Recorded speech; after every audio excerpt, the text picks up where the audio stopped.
ఎర్రమీసం ఇది ఆంధ్రుడి రోషం, రారమ్మని పిలుస్తోంది తెలుగుదేశం. నీలాకాశం నీకది శేషం, నిప్పులపై నడిపించర నీ ఆవేశం.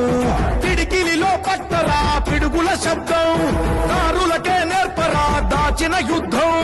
పట్టర నువ్వు పట్టు మహానాడు బాట పట్టు, కట్టర నువ్వు కట్టు పసుపు జెండా జట్టు.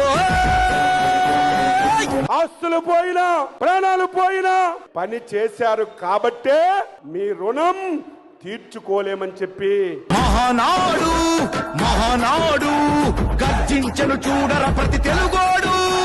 ఎత్తిన పసుపు జెండా దించకుండా మడిమ తిప్పకుండా తెలుగుదేశం పార్టీకి కాపలా కాస్తున్న మా పసుపు సైన్యం అందరికీ పేరు పేరున నా హృదయపూర్వక నమస్కారాలు.